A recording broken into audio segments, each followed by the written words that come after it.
My name is Chris Claremont. You're watching Omni X-Men.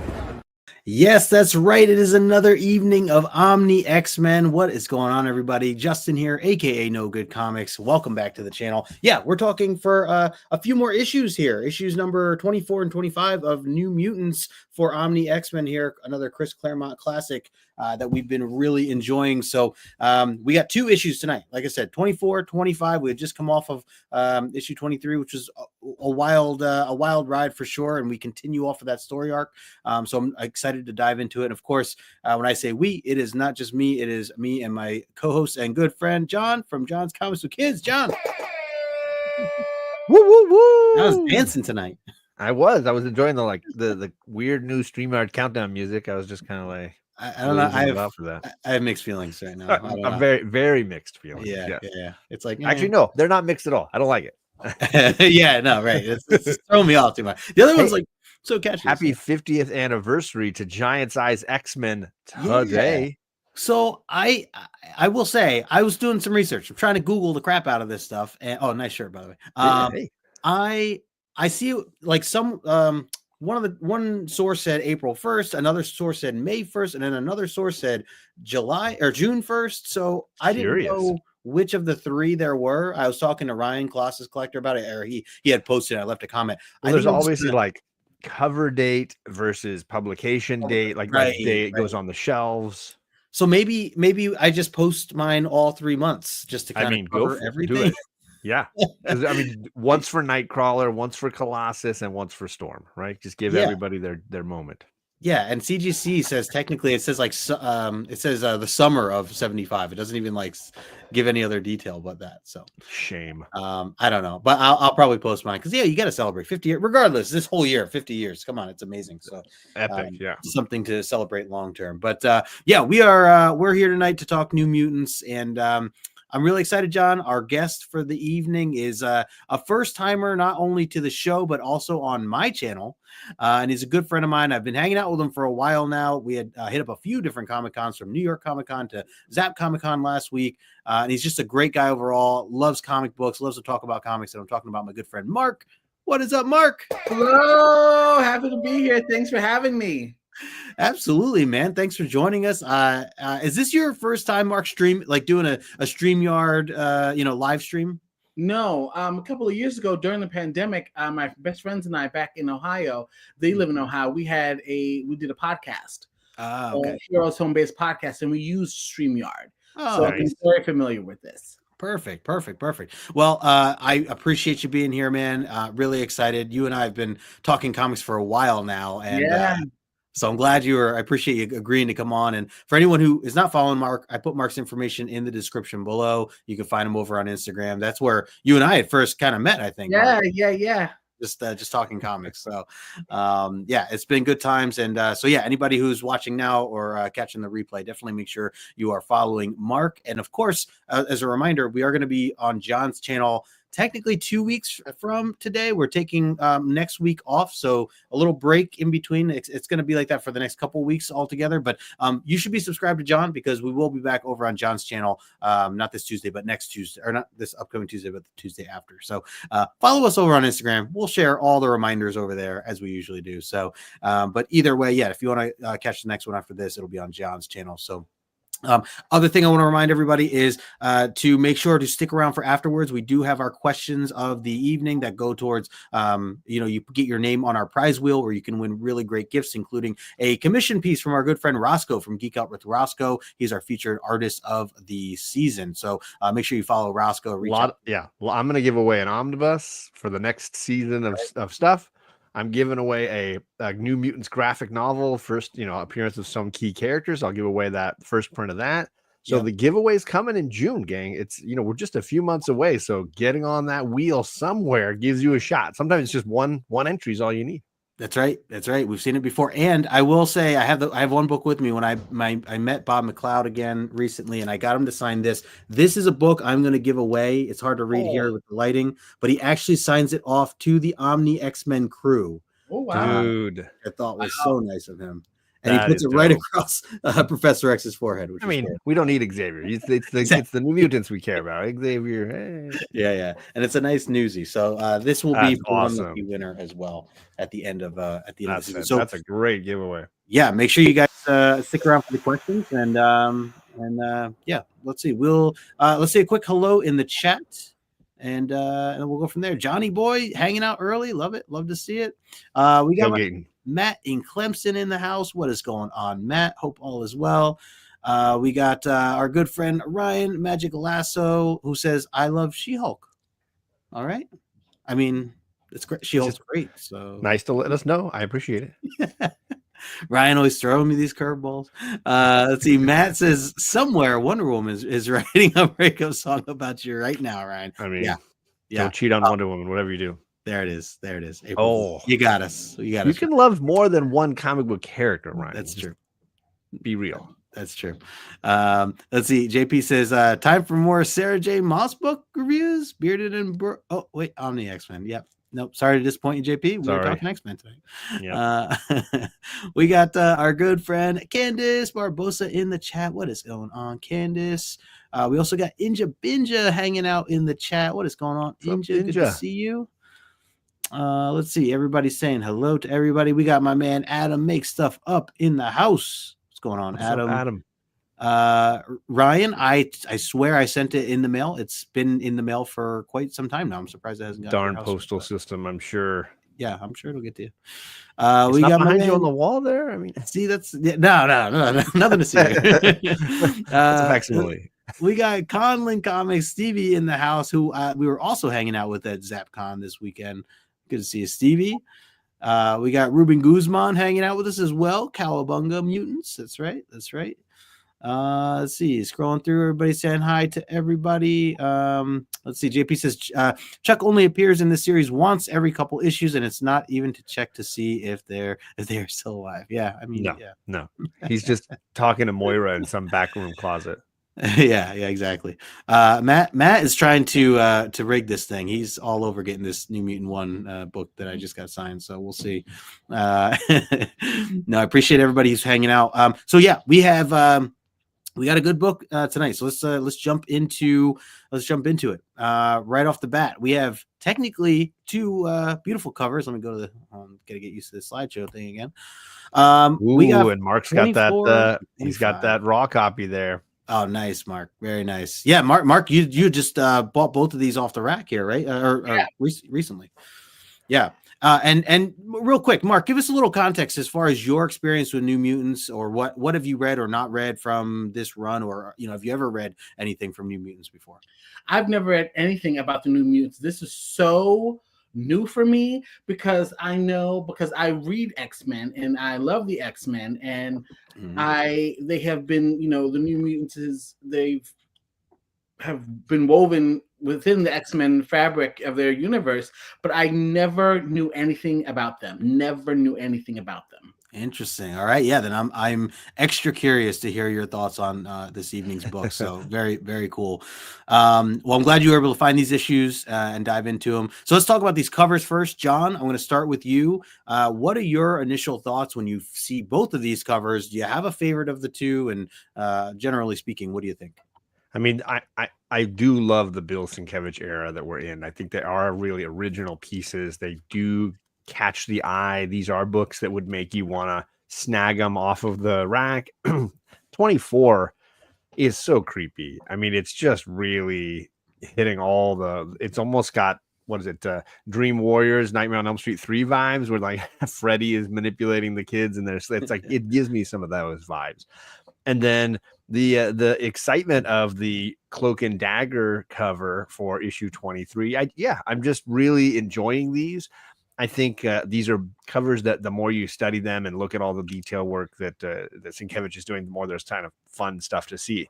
I will say I probably would pick 24 just because the light and dark contrast really nicely, whereas 23, it can get a bit muddled. You'd have to get really close to kind of see what 23 is all about. But when you do 24, 25. 24. Sorry, 24. I like 24 better. 25. Yeah, you're right. Okay. 25 is a little more muddled. Sometimes people look and they're like, is that is that cloak or is it a couch? Like I can't quite tell what's happening down there at the bottom. Yeah, I think it can just get a little bit muddled. That one. Yeah, that's fair. Mark, what about you? What were your thoughts when you initially looked at both of these covers? I thought that on the outside, I'm not familiar with, how do you pronounce his last name? Bill Sienkiewicz. Yeah. I was not familiar with his work at all. And seeing these covers, sometimes the cover doesn't necessarily mean that that's going to be the featured artist. So I thought it was completely abstract and just different and nothing like I've seen before. It would not have caught my eye. It's not something that would have interested me from the get-go. If I saw John's or George's or Jack Kirby's, so something like that, their work is a little more cleaner. So this was something that was it was a bit darker, and I thought it was interesting. But I haven't read the stories, because we haven't gotten into the story yet. But I understand the covers very much so match the stories. For sure. Absolutely. Yeah. It's interesting to hear because I mean, we've talked about this before. This era has definitely, it's been a game changer in many ways. Some people gravitated towards it and loved it when Bill came on. Others, it was too jarring for, and it wasn't for them. So it's his work is certainly polarizing, and that's all the way through to now, as you even mentioned here, Mark. So I think it's really interesting to hear that. For me, I've definitely been enjoying a lot of what Bill's been doing here, and these continue that. So I think I'm with you, John, as far as 24 goes. I think of the two, I don't think I've ever really took time to look as closely as I have with 25. Did I just say 24? Did I just say 22? I've been messing it up too. So getting all the numbers right. But yeah, looking a little closer at 25, I can appreciate more of the detail. I do feel like it was a cover that I've always kind of glanced over or didn't look closely at. And as you said, the omnibus, it's much clearer as far as seeing Cloak, down behind the couch there. So it's not a couch. I think it's his cloak. I think he's laying down. I think it's his cloak. You're right. Looks like a couch to me. So I thought that was the feeling until you just said something, and that it's actually Cloak. Yep. No, I think you're right. I feel like 24 is a little more his style with the choppiness of the claws and things like that. And of course, the face, I continue to think it's Warlock. I just continue to think that. Yes. We know that it's not Warlock. So, all right, let's dive into the issue here. So, for those who are just joining us or haven't read the issues prior to this, it's been, cliffhanger after cliffhanger. And so right now there's a lot that has to do with Cloak and Dagger and their abilities, essentially, that have kind of, gone in what it seems to be as Roberto, taking over Roberto and Rain. So from where we had last seen them, Roberto is completely out of control with this new power that he's gained and is basically seeking help. But Professor X, as you can see, is knocked out there, completely passed out. And we have Moira, who is trying to protect him, trying to calm down Roberto, and Roberto in these in what he's saying here, he is scared.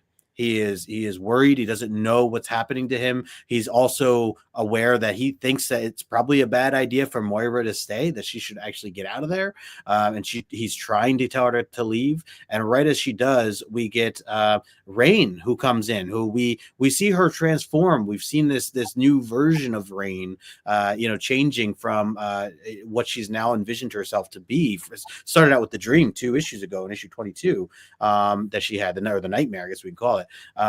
But yeah, so this is Rain now, who has now stepped in and kind of saves the moment, shares that she's got, the power of light, and they connect to kind of calm Roberto down, as you can see him turn back into himself there at the bottom. So a lot to kind of go into, especially coming right off of this issue prior. So John, what did you think about, the splash page, the artwork, and just the overall start to this issue? I mean, I wouldn't envy someone like Mark coming in and being like, okay, I'm right in the middle of a story here. This is a lot to try to take in, because you and I have talked about how the last three issues have all felt kind of disjointed because they're threading together a lot of story. This is classic Claremont of like, I've got 7-8 different stories happening and things are starting to coalesce. So I don't envy anybody jumping in right here. Also, I will say plus and minus here.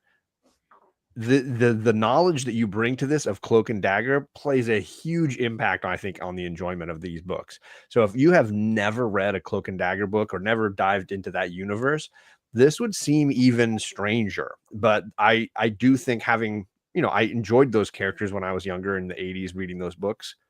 I can see what Roberto is suffering is similar to Tyrone and what he suffers. And I think that is really interesting. I like that Claremont is building on what is already lore for those two characters as far as their abilities and how it sort of is a curse to both of them. So that is really kind of cool. Claremont, there's other hair colors, my guy. Like we got a lot of redheads. You really can step back and give me a brunette every once in a while. Give me a blonde. Like, holy cow. Like it's like, did Jean Grey just walk in here too? Like I can't. I had to reread the page. I'm like, wait. Yeah, right. And so like so Moira, like tone it down. Maybe Moira put in some darker highlights or something. It really is a lot of redheads, and I just, I'm just kind of like, my guy. There are other, there's a lot. I like that. You got Storm with that like white hair. That's really interesting. That's different. But let's do more. He's got a thing, he's got a thing, and it's transparent through his work, a couple things I want to highlight in the chat before I throw it to you, Mark. Magic Lasso says, yes, I like Cloak and Dagger comic and their TV series. Yeah, I was actually thinking a lot about their series recently. And maybe that's something we can talk about at the end, but I did watch some of that. I mean, I remember I think 2018 when that was coming out. Candace makes a good point. She says, someone remind me, does Rain appear like that to everyone, or is that in her head? That had kind of crossed my mind as well, but I ultimately thought that she appears that way to everyone. Is that right? I believe she does. And it's similar to Dagger when she goes in and out of her appearance. And there are some things that happen to her as well, but they do not emphatically state one way or the other. But I do know that we've seen, isn't it Sam has seen her in this form and been kind of stunned by her? Like, hasn't Sam been reacting like, oh my God, who is this lady? And I think so.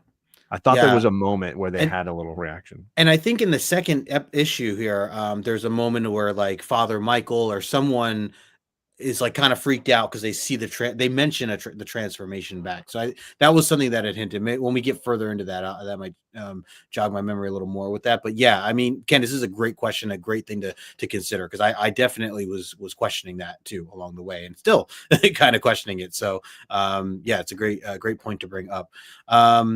Adam says, I was kind of thinking that about the redheads too. Yeah. Magic Lasso says she looks like Jean Sweater. Yeah, absolutely. Clearly has a type.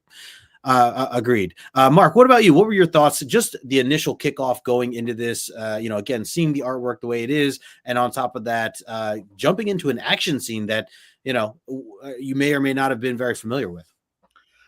First, reading it, I thought, oh my gosh, Chris Claremont continues to remain at the height of his powers. Mm-hmm. I just thought that the beginning of it it captivated me, and I have never read a New Mutants anything ever in my life, and so I knew it was him. I knew he wrote it, but I just know it's him just because of how he writes, and I just was immediately captivated at the first page.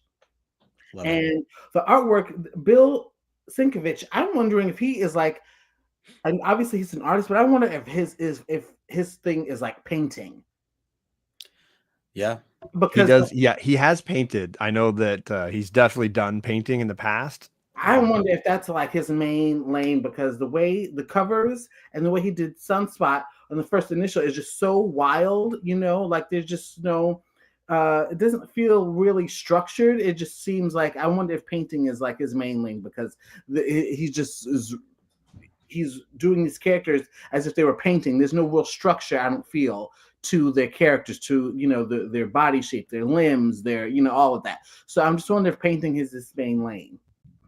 Yeah, no, that's fair, and I will say, and we've talked about this. Some folks in the chat have mentioned it as well. That I believe there were definitely at some point, some drugs involved with some of the influences of his artwork, as well as other things that might have been influencing him through hardships with life. So, I and do people feel that there's a lot of pain in his artwork. oh, for sure. Yeah. And people that want more of his work, obviously he did work on Daredevil and Elektra and Moon Knight, and so if you ever branch out into some of that same time frame, you'll get more of his stuff, and that's kind of what I think at Marvel at least he's most known for. And I noticed that Ann Nocenti is the editor, and I know she did Daredevil, and that so that kind of those kind of partnerships make sense because it's a bit dark. This is all very dark. Both issues 24 and 25, it's all dark. And then Daredevil, when Ann Nocenti was on it, that was a very dark era for him as well, for Daredevil. There you go. Yeah. So they're probably like, yin and yang, those two. Absolutely. Yep. Quick hello in the chat to our good friend Chet, Jedi Knight. Good to see you, my friend. Just saw him, not at ZapCon, but at KingCon 2 weeks ago. So good to see you, Chet. Thanks for swinging by here. Well, let's keep this going. So, essentially, it gets broken up by Sam and Danny Moonstar. We were kind of seeing them be detectives in the last issue, trying to figure things out, and they finally put the pieces together that it's these potential powers that Rain and Roberto have taken over are very similar to Cloak and Dagger, and they tried to visit Cloak and Dagger in the hospital, who are now regular human beings, don't have any powers of any sort. So they've put that all together, and they come rushing back to try to figure everything out and help Bobby here. As they try to get close, he reacts again. You could see the fear and everything kind of rebuild up again. So it really kind of stirs the pot here. Interesting thing to note here, and maybe you guys can elaborate, but Professor X, this whole issue, there's a lot of moments here. I texted John in the middle of the week just saying, Professor X is a piece of work. Guy's a piece of work. So right here, this is not even like the moment of what really shook me, but he's a little weird, a little odd about demanding to allow himself to get into the head of Sam to just quickly get caught up on what they know. His reasoning is that, Sam may forget certain things even by accident and telling the story, and it's just easier to do this. And Sam and Danny, they're both still a little uncomfortable with this. And he apparently, what's he say? He senses their answer that it's okay.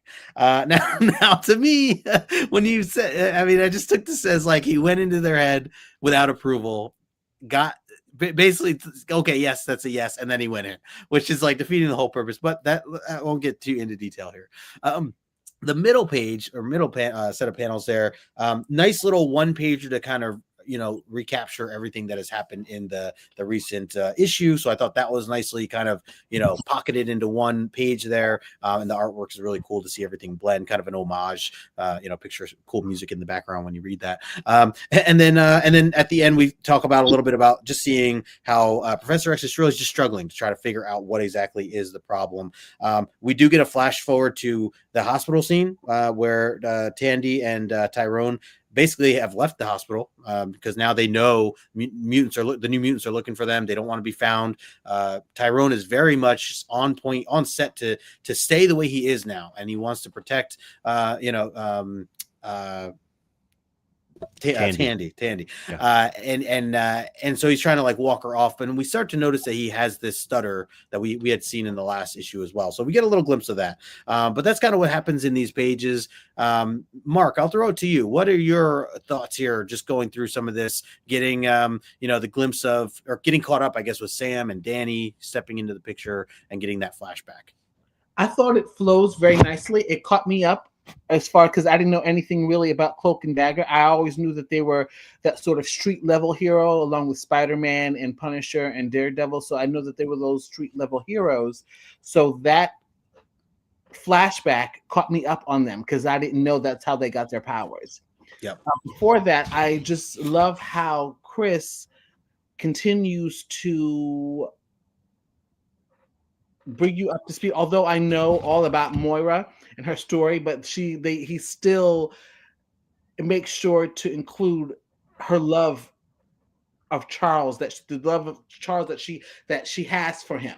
And even in that small clip that he just wraps it up right there. And so the love that she has for him. And so, and still, like I said, I didn't know anything about the New Mutants, and we'll get into this probably in the next issue, but he has kept Professor Xavier just the exact same, the way he's just still very much that professor, and just the way he talks, and his whole everything is just still very much the same as if it were an X-Men comic book.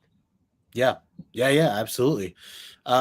John, what about you? What were your thoughts here? Do you agree with my take on Professor X and his assumptions, and what do you think of some of these pages? I mean, it's hard not to disagree. He definitely is poking around. You could argue, I suppose, if you were an apologist, you could argue that he was just reading their body language, that they seem okay with it. But I mean, knowing him like we do, I think you might think otherwise. Right. Wouldn't and be this, a first yeah, Candace is spot on. This man has no, great. I love the middle section. The artwork by Sienkiewicz is really strong. And to the point of Mark, I think, yeah, it's a great way to catch us up on these characters and get to know what's going on before they start really twisting the story on us. Yeah, absolutely. We got my man Kenneth Bird in the chat. What's going on, Kenneth? Good to see you. Hope all is well. I wonder, because the artwork, their body language and the artwork said it all. Like that, they were very apprehensive about him running, going into their mind. But it made me think, like, okay, is it really that bad if he goes in specifically for what he's looking for? You know what I mean? Because I mean, you got to understand why he's doing it. He is asking permission, and it's not something he does on the regular. And he doesn't. His intention is pure. So but that artwork totally stunted me, because it made you think like, okay, they're not really feeling him doing this. Yeah, no, I think that's fair, and I will say we do poke jokes, or we have been poking jokes at Professor X and his kind of some of his looseliness to cross boundaries at certain times when he doesn't ask for it, and yet he'll claim that he always will check with people. So we've caught him a couple times go against that, but yeah, I do think here it's a reasonable thing to consider that he's it's for the emergency that's kind of happening here at this very moment. Yeah. She asked permission when she changed Kitty Pryde's parents' mind. She didn't do it. She didn't ask permission. That's very true. Yes, gave the okay, and that was it. No, we tend to be starkly in the camp of Kitty Pryde's Professor Xavier is a jerk category. Like we tend to be in that category pretty often. Yeah. But no, it's a great point that you can give him the benefit of the doubt, perhaps. Right. Ryan says Charles is exhausting. Might be the quote of the evening there. All right, let's keep this going then. So then we switch gears here a little bit, and we get another scene from Lee Forrester and Magneto. Again, as John pointed out, these are some more of those seeds that Claremont kind of sprinkles throughout his books, and we did get a couple scenes of these over the last issue or two, just to kind of remind you of where Magneto is right now, what's going on in his world. When we last saw these two, Magneto had, I think, would he backhand her, or he just knocked her over or whatever? He did knock her around, yeah. Yeah, and dismissed her as she was only trying to help him. That's all she's been trying to do. Lee is a very nice person. I think she's been, great through the time we've read her character, for the little time that we've read her character. But she's been trying to take care of Magneto, and Magneto, being as stubborn as he is, kind of got out of control, knocked her off to the side, knocked her to the side, I should clarify. And now he's basically come back to apologize, which, I think might be a first time ever. She even says that kind of in to a human, no less, right? Yeah, exactly. So, he certainly says, forgive me, and even talks a little bit about the dress. She goes on and talks a little bit about the dress and how she likes to, wear certain dresses, and think of like the owner from years ago, what they would have thought or at that time. Anyways, John, I'll start with you. Anything here for this short scene here? I mean, it's Claremont nuggets, right? He's dropping these little pieces as we get closer to issue 200 of Uncanny, where it's the trial of Magneto, and this was in that lead up to that moment, and we were kind of, I guess, recontextualizing Magneto as not necessarily just the maniacal villain, but slightly more well-rounded character. So it's nice to have these moments here, and New Mutants fans kind of know on the front of New Mutants where this is leading for his importance to this series as well. So in that way, it's kind of important. The Lee Forrester thing, obviously, we know Lee from Uncanny and all her Scott shenanigans, but it's an odd choice to just keep bringing her in. But you need somebody with Magneto, so I guess it made sense that it was someone with a boat who could drive him. Yeah, absolutely. JP says Lee might be human, but most justification for hating mutants, given she had to deal with Scott and now Eric. Yeah.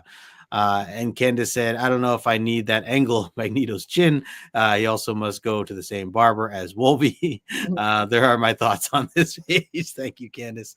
Yeah, very, very much spot on. Mark, anything here from you as far as these scenes? I know this might have been even more out of context than what you've already kind of jumped into here, but did you have any thoughts here on these pages? She did make a stark observation that was the very first time he's ever apologized. I thought that was something to know, because he's just always had maintained this sense of authority and ego. Yeah, and so I was more curious as to why they were in the Bermuda Triangle. Yeah, so his from the stories we've kind of been gathering, it's from what's it called, John? The meteor he was on, or was it part of that line? Well, Asteroid M, which was his base in outer space, got destroyed, and he fell back to Earth. This location here in particular is in Uncanny X-Men a couple of times. The X-Men use it as like a place of refuge out in the Pacific. I can't remember the name of this little island spot, if somebody remembers, but because of the destruction of Asteroid M, when Warlock came to Earth, he is somewhat homeless at this point and searching for refuge. Yeah, he kind of came crashing down. Let's see. Conlon says Claremont Nuggets sound gross, John. Clean it up. Apologies. All right, let's keep it going then. So yeah, then we switch over to St. Anne's, which is where Father Bowen is. We had met Father Bowen back in Marvel Team Up issue 100, I think, right, John? Was when we met. Yeah. Shan's Karma's main character and her younger brother and sister, who have now been left with Father Bowen. We still don't know where Karma is, by the way. We haven't really gone back to that story arc yet. All we know is that it's very possible she is dead. But her brother and sister here, so it's a nice little reminder, gentle, just put them back into the scene. We've seen Father Bowen a few times, Michael as his first name is, and so it's Roberto and Rain who basically come crashing into the church to ask for help, which is interesting because this is actually, was this John, was this the same father that Cloak and Dagger were initially going to, or those are this is a different gentleman. Okay. Got it. Another redhead, though. We got more redheads. Yeah, so because there a second like crossed my mind, but I was like, I guess I wouldn't. No. Yeah, good. They have their own church that they visit a little more regularly. I can't remember the name of the gentleman, because he appeared in the issue was it Marvel Team Up or whatever, where we had the crossover that included Tyrone and Tandy, and so I can't remember that gentleman's name, but yeah, this is a different guy. Okay, yeah. So it was cool to see this guy then back, because just with the tie-in that we had from the earlier issues that we broke down. So we get him for a second. Basically, Roberto, just asking for help. He has nowhere else to go. Roberto, he's concerned. Obviously, he went to Professor X, and Professor X was knocked out. Moira couldn't do anything, and he is in such a rage and a sense of sadness that he just can't handle what he's dealing with. So he thought that going to the church here might help him.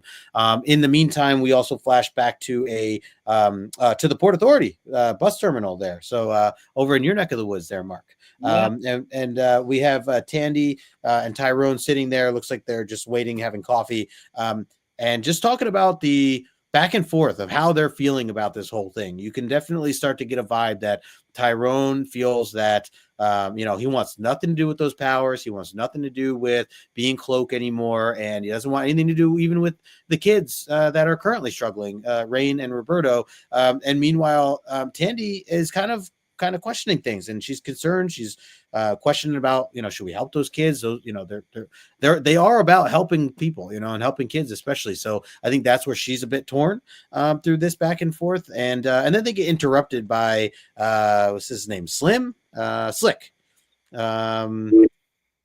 Leave things to Slick. Yeah, the brother, right? Yeah. So he comes in. Guy with shades. I don't know. He was looking to sell them or offer them things. Sorry, I'm on the wrong page. Yeah. Oh no, yeah. This Slick, is just like a random dude. That's like he's saying rags, meals, a crib, a good time. Slick's got it all. And he basically, Tyrone basically says, "Hey man, beat it. Like, we don't want whatever you're selling. Get out of here." And you could tell this guy's a sleazeball. He's kind of moving on to, he's looking for kids. He's looking for younger audiences to kind of buy into whatever he's offering. So that's all we see in that moment. Then we flash back to Roberto and see him, crying, explaining himself and what has happened. He says he killed Peter Rasputin. He's from this is from last issue. He thinks that he's killed him. Rain kind of clarifies and says, no, I don't know if it's that she can sense him or what, but that she believes that Colossus is not dead. She says that she senses that he has his living spirit, and it's strong and bright. So she herself has these other powers that we're obviously getting hinted to, it being the power of light, the power of what Dagger brings to the table. And then she decides that she's going to go and try to save Peter. So she jumps into the dark shadow that's kind of been following them this entire time. John, what are your thoughts here on these pages? It's super choppy as a read. Yeah. Like this is not the most even read to try to navigate. I do think they're struggling plot wise by jumping between all these locations, and we're about to add this sort of astral plane location for the next page here. So for me, the reading of this is very choppy, and a ton of random new faces being thrown at us as well as all that. So it definitely feels like a harder read for me. I get the function of it, and I do like the sort of parallel story we got of Tyrone and Tandy and Rain and Roberto, but it just I struggle at times. I don't necessarily feel like they tie the thread together effectively, and that's where I'm often left, like I think Mark said earlier, like rereading the pages again to be like, wait, is this the what to the what? I tend to find myself a little bit befuddled, I guess. Yeah, I'm there with you. There were a lot of times that I was kind of going back, rereading certain things. There's also just a lot of dialogue in these two issues overall. Sure. More so than, we know Claremont likes to throw a lot in there in general, but I do feel like these two had kind of stepped that up just a little bit. Quick hello to Dr. Doom's fan club. What's going on, Stu? Good to see you. Station. Mark, what about you? What were your thoughts here as we see Roberto get to the church, and then meanwhile Tandy and Tyrone dealing with their absence of power? I thought that I could feel their maybe sense of abandonment, but also this is like nothing new for Tyrone. Him kind of feeling like he didn't seem to be like he was going to make this work like Tandy, but he was kind of took charge because he knew Tandy, being from Ohio and she grew up rich, this might be a new thing for her. Like he just had that street smarts when he was telling Slim to go away, and so them dealing with that, I identified with that, and I thought that perhaps Tandy with them no longer having their powers, it's almost like he doesn't want it, but she's kind of like on the fence, or she just like she could take it a little bit. Yeah. You know what I mean? And he's like wants nothing to do with it. But I do feel, for me, it struck me in the gut, that sense of abandonment, like they're leaving, and that's what I got. Yep. Yeah, for sure. They definitely talk a little bit too in that little in that bit there. Tandy points out, like, even if we wanted to help, these other kids or whatever, we don't even have our powers. So I do feel like she's kind of seeing the bad side of it, and maybe not regretting, but like kind of wishing that she had him back. So yeah, I think they're definitely on the fence, Tandy a bit more on the fence back and forth, where Tyrone seems to be a bit more like, nope, I'm checked out. I'm ready to move on with my life and have a normal life at this point. So yeah. Well, let's keep this going here. We go into this as John said, like kind of this astral plane scene where we have Rain jumping into the dark shadows, and now that we kind of understand she has that light ability, and she finds Peter on the floor, but also in this own dream of his where he's actually in the sand. He's crawling in what looks to be a desert, and then out of nowhere, in his dream, Kitty Pryde comes walking out. His previous girlfriend, as you could call it, and he, he's very much struck by that. He's excited to see her. He's happy as they go and have a big hug. But then he gets thrown off because he sees the other girl who he had met recently in Secret Wars. Yeah, is it Zaiji? Is how you sure? Why not? Yeah, so Zaiji, who was the girl he met in Secret Wars and had strong feelings for, and had kind of broken things off with Kitty when he returned. So clearly he's torn, and who died to save his life during Secret Wars. Oh, and that.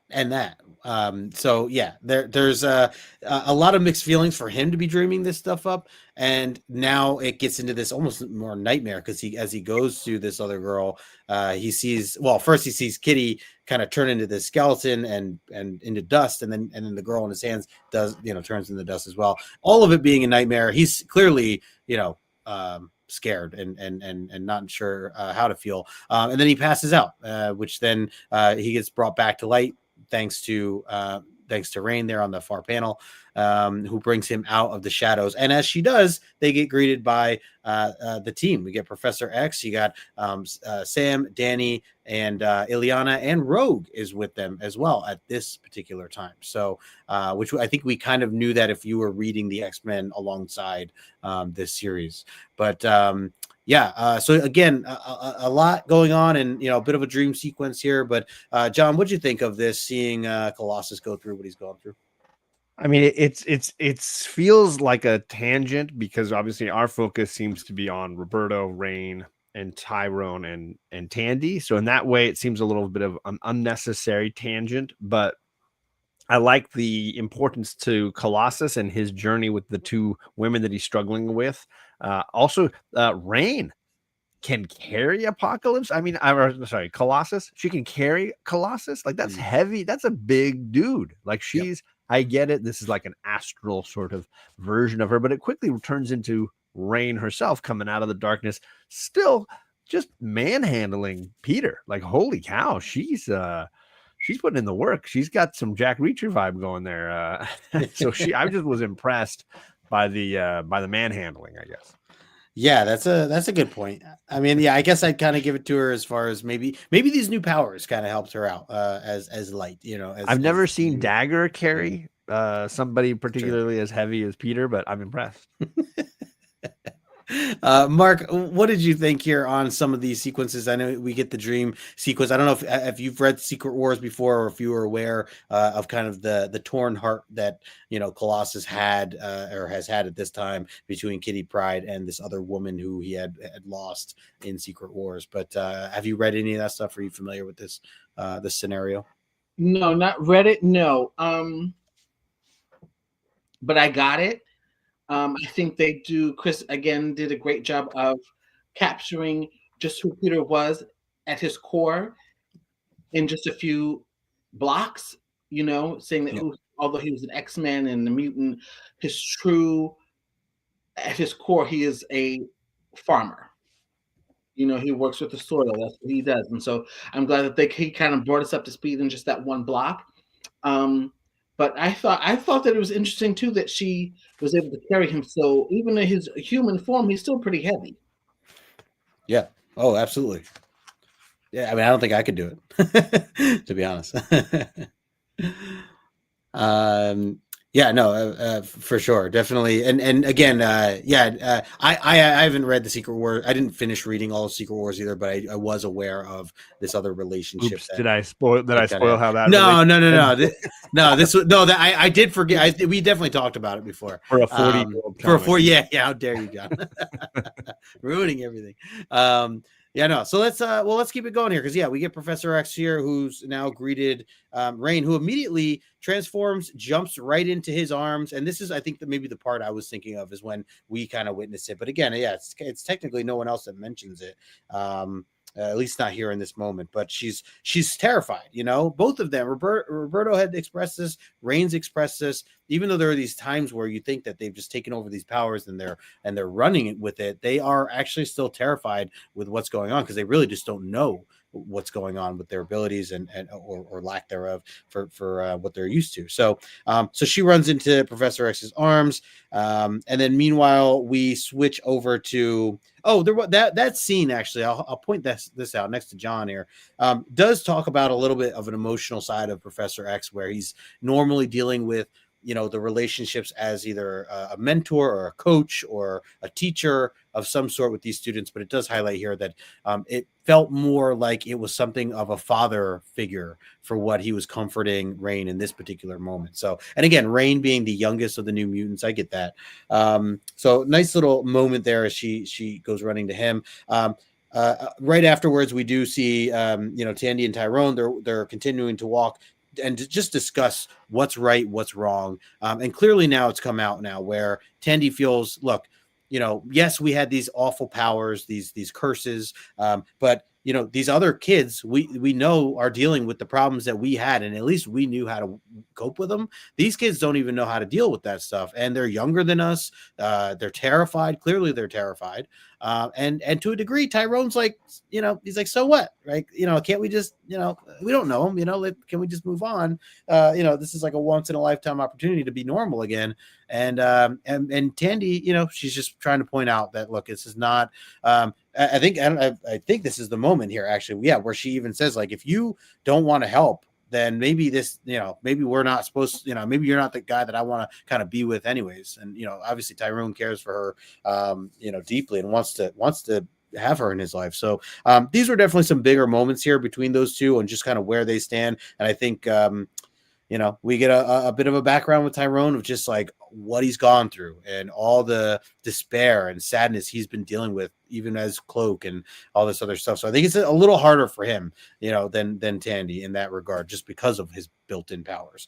And then we get this scene here. Afterwards, we flash back. This is the scene, John, that I had texted you about. Where basically they comfort the kids. They're both sleeping on the couch now, resting. They're going over what's basically happened. You get Professor X, who's now mind probed or side probed the teen or Sam and understanding what's happening. And then he tells Sam, because Sam's wearing a Lila Cheney shirt or ripped, basically ripped tank top, says Lila on the back, and he goes, by the way, Sam, while I appreciate the need for self-expression, we are a respectable school, not a collection of ragamuffins. This requires that certain standards be maintained. In future, please dress accordingly. And he says, yes, sir, that's all in the mind. And then Rogue says out loud, love your shirt, Sam. And I love that Lady Lila's music. And he goes, thanks, Rogue. So Sam's getting yelled at by Professor X, and then complimented by Rogue. And, I'm just like, really, Professor X? So that was happening. Meanwhile, we do get a glimpse of Ileana, now she's stepped into this issue where she's feeling a little uncomfortable being in this church environment. She says, it's we know that she's got a demon side to her, and this is where some of the hints start to be dropped. Meanwhile, the Father Bowen comes back in talking to Charles Xavier, who's basically saying, look, I've tried to read their minds, see where they're at, and I just don't know. He basically admits, like, I'm not quite sure what is happening to Roberto, what's happening to Sam. And Danny kind of interjects here at the end on that last page there, saying, let me go, let me use my powers, Professor X. Let me try to do a little something with this and see if what I can do can help. And at first he doesn't want it to go down. Professor X is, pretty stern about this, saying no, but she's like, well, what do you want us to do? Just give up then? She goes, at least I can try this. It's a risk. It's a risk, but it's one that I'm willing to risk, basically. And he's like, okay, fine, as long as you monitor, have a side report with me and let me monitor the whole situation. So there's a lot of mixed feelings going on here. Mark, I'm going to send it to you first. What are your thoughts on the relationship between Rain and Professor X, the back and forth between the disagreement, I should say, between Tyrone and Tandy, and then on top of everything else, the little snap that Professor X has about the wardrobe. Out of all these things, he's concerned about the wardrobe of Cannonball here with the Lila Cheney shirt. He's still, like I said, his cadence, the way he speaks to them, like, Chris used the way he would often, how back with the original X-Men, how they would earn demerits, for certain things that they didn't do. He still very much has that. It's almost like he is one. I mean, again, I feel like it's almost like reading the X-Men, the way he just has not changed Professor X, and I think Chris did a great job of keeping that, even though it's a whole new different set of teenagers and personalities, and he's still very much that headmaster mentality, especially when speaking to Rain. I felt I think I think that with the whole Lila, I think that's just aging, Wait, you mean aging like he's getting old and cranky? Is that what you're there? That's what I got. Fair. John, what about you? What are your thoughts here on all this? You ever have that moment when your parents, you haven't seen them much, they've been working hard, whatever, they're like that absentee parent a little bit, and then they come around and they drop a hammer on you and you're just like, you don't even know me, man. That's the moment happening here for me. That's the moment where Sam's like, I'm finally getting some, like, I've got this hottie who digs me, and she's popular and a rock star. And yeah, I'm wearing her merch, which is not the coolest thing to do. Definitely, if you're having sex with a rock star, you shouldn't wear their gear. Like, there's a level of ownership to this that's really uncomfortable for me. But shockingly, it's not that awkwardness that Xavier has a problem with.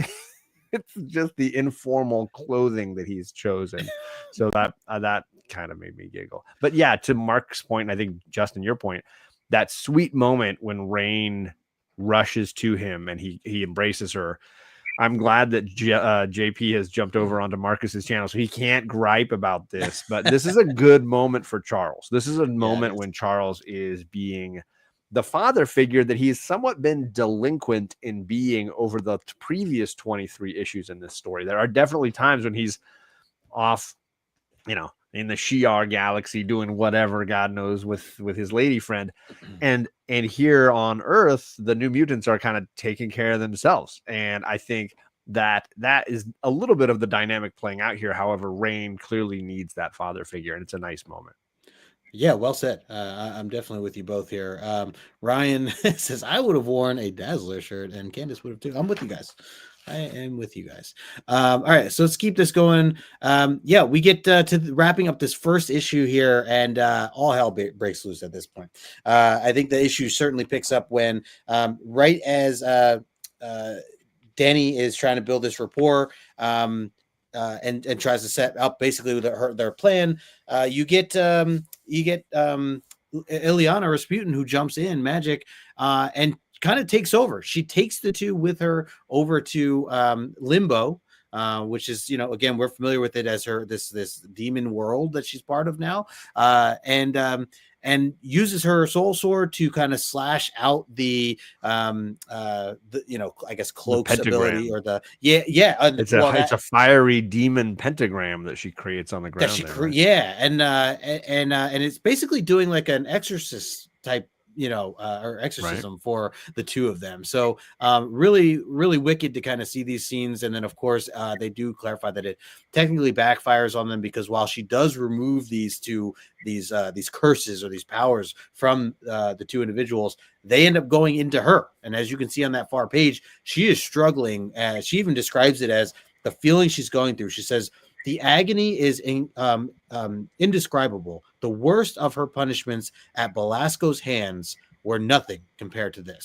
So I think that speaks volumes as to what she's actually going through here. I was really, when I was reading this, trying to put myself in her mind of where she was at. This is not just some, backhand or some punch to the face. This is something that is really tearing her apart, where she can't handle these abilities that are both going into her at the same time. So with that being said, she kind of gets out of it. She summons the soul sword and breaks through and restores herself with the soul sword. And we get her in her full armor, almost the entire body of her armor, which we've been seeing little hints throughout these issues the last, few months now.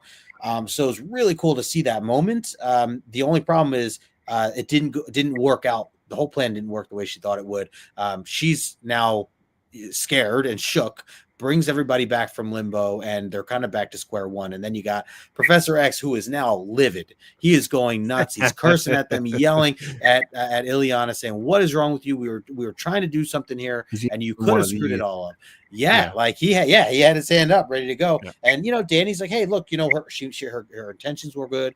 We're all trying to do something good here, but Professor X was not having it." And then at the very end, we get Cloak and Dagger showing up, Tyrone and Tandy walking in, closing out this episode. So a lot happening here. John, I'll send it to you first. What did you think of this move that Illyana just did to kind of take over and jump in? Again, I think if you're a Cloak and Dagger fan, you've read any of their stuff, I think there's really some interesting things about how their powers work and the impact or the curse of those things. And I think when you see, Tyrone running away from that responsibility, when you see Roberto being swamped with it, and then here when you see Illyana try to take both halves of their power into her, right? The light and the dark simultaneously, it instantly overwhelms her, and she's pretty powerful. So to have her instant reaction just be, whoa, this is way more than I can handle. I thought that was a really nice moment for her. But the fact that she keeps kind of rising to the challenge and trying to do the best that she can do, it's a true testament to, I think, to the core of her character. Yeah, absolutely, for sure. Mark, what about you? What were your thoughts here? And I know a lot of this might be newer to you as far as what their abilities are, so some of this might hit in a different way, but what did you think of these action scenes jumping into the end of this issue? They were striking. They were the artwork I thought was not really as maybe as clean cut as what I'm used to, but I thought that I was able to follow it. I thought that Illyana just kind of, I think that it showed her maturing, and in that moment she kind of trusted her instinct and trusted her gut, and she ended up being right. She went off the grain, and not because it reminded me of back in the early days of the X-Men when they were teenagers, where you would see the professor's astral plane head behind them kind of guiding them through the battle. And this time he's wanted to do that, but she didn't need it. Yep. So that's what that made me think of as I was reading it. It's great points. Yeah, no, those are definitely some moments we've gone through for sure, even in more recent times, seeing him kind of guide the team. So all right, yeah. So that wraps up this first issue here. We'll jump right into this next one here. And Mark, I know you had mentioned you might have to jump a little early, so just let me know. If there is a time that you got to jump off, no worries either way. But yeah, let's get into the second issue here. So technically, this is kicking off 25 now. The Only Thing to Fear is the title. So we do see a close up now that Tyrone and Tandy have walked in, and they get a little bit of a reconnect. I guess Tandy is related to the father here. I don't know if it's Uncle Mike, she says, for Father Bowen, and is very excited to see him again. He's excited to see her. The rest of the team kind of standing around in this, it's a cool splash page or spread page, I should say, the way that it's done here. But it kind of reintroduces the entire team. I guess Chris's way of kind of doing that for anybody who might just randomly be jumping into this issue now at this point, to describe where their heads are and where everything is going on. And to remind you that even Rogue is there with the team at the moment. So they're all just kind of on looking. But any thoughts here with this initial kickoff to this stuff? John, I'll pass it to you first. I mean, I would imagine this is a great boon to people diving right in. That Claremont, I'm going to catch the audience up in a couple of pages and give them all the key players in the plot. So that all works nicely. I do like seeing them all finally in one place. It's kind of like your favorite TV show where your characters like Game of Thrones are lost, where they're spread all across wherever, and then they finally coalesce for the season finale, and you're like, okay, good. Yep. Shit's gonna go down. We're finally gonna make things happen. They're all in one place. Thank goodness. I gotta say, I don't know what happened to Father Mike's mouth, but it's like a broken puppet. I don't know. Like, it looks weird. It looks way weird. He looks like I broke my mouth. It's true. Yeah, it's a little. I don't know what's going on there, but the rest of it, yeah, it's a nice layout, and it does well for the characters. Yeah, that's interesting artwork. I'm telling you, it's not. I don't prefer it, but it's just very interesting. Yeah, and I think a lot of people had that reaction to Bill. I think his stuff is quite unusual, and I think Moon Knight fans I know adore it because they just love the way he did the horror of that comic in that style. It worked really well for that book. And the Elektra miniseries, the original 80s Elektra miniseries, has a similar look with, like you were saying, I think earlier, Mark, those street level hero, violent kind of Frank Miller, Daredevil-esque kind of stuff. I think it fits for that. His era on New Mutants was very divisive, and people coming off of the Bob Cloud era felt like, well, I don't traditional comic style straight into this acid trip was a lot to take. Yep. Yeah, for sure. Yeah, it is interesting, Mark, as you point that out, because I've been loving it. So, and I totally get it. I mean, I understand if it's not for you, or again, as we've talked about, there are definitely times where, or as John just said too, like this was either a make or break for a lot of people. So, for some, this was just not for them either. So, I do think some of this fits well with, Cloak's ability and, Cloak and Dagger, just the dark vibes that we've been getting in these latest issues. But yeah, definitely different for sure. Let's keep it going. So basically we get, Tandy introducing Tyrone, kind of puts him into the friend zone. She goes, "This is me, my friend, Tyrone, Michael Bowen, yada, yada." They kind of introduce each other. Tyrone gets angry though about everything and what is going on. He kind of snaps and walks off on his own, says to just leave him alone. He starts to really go downhill, pretty quickly, as far as negative thoughts and sadness and, just feeling bad for himself and going through all these things. So that's obviously going to play a part here as we get into the rest of this issue. But meanwhile, we have basically the team is surrounded Professor X. Professor X, explaining how he was frustrated with Ileana, asking now what the heck happened. We need a little bit of a recap.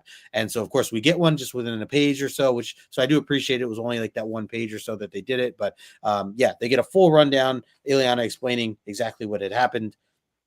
For Professor X to kind of get a full feel of everything. Meanwhile, Danny and the team are kind of checking in on Bobby. I love this shades of green, shades of black on Bobby's face there, where he's like ill, he's concerned, he's terrified, and he's expressing how he's, he can't control much. He's got this hunger. A lot of the things that we had heard in descriptions of Cloak from when he was Cloak. So again, more obvious stuff to just kind of continue to point in the right direction of where we're going. And then we get one more corner shot of I guess is that it's Tyrone, in the corner, basically saying it's my fault about Bobby. It's my fault, those he's kids, about to have his therapy session here. It's gonna get very Oprah for him here in a moment. He's gonna sit on the couch and kind of take it. Yeah. So Mark, I'll pass it to you here. Any thoughts with again seeing Tyrone snap a little bit at Tandy and Father Bowen kind of going into the corner there, or the recap of kind of what had happened with limbo for Ileana and the team? I think with Tyrone, he's just angry. I think he's just angry at his situation, and she knows somebody that he's a familiar face to her, and he doesn't have that. Yeah. He's just angry, and he knows that he's wrong in the way that he treated her. But I think he's just angry. He doesn't hate because she has somebody that she can attach herself to, and he doesn't have that. Yeah, that's a great point. He definitely talks a bit more about that too, of just not having a family, not having, he always said she kind of comes from this, rich background, and she's treated very differently than how he's been treated in his lifetime. So that's a great point. Yeah, just knowing that she's got someone else to kind of comfort her in this particular time, and he really doesn't have anybody. He's only ever really relied on her. Through what we know anyways, of what we've read. So yeah, that's a really good point. John, anything to add there with these scenes?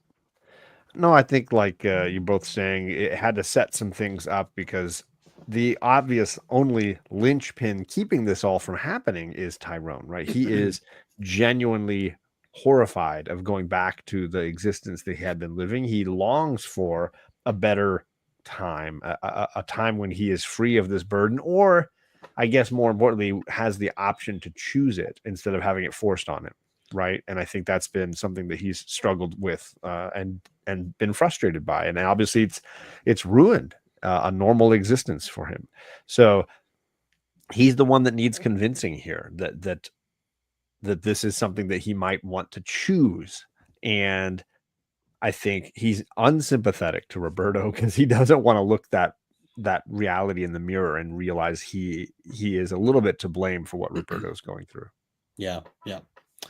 I can say this is the first time I've ever really, I think it was the Bob McLeod era that I first saw Sunspot, and so I obviously knew and saw and heard more from him during the last year's X-Men 97.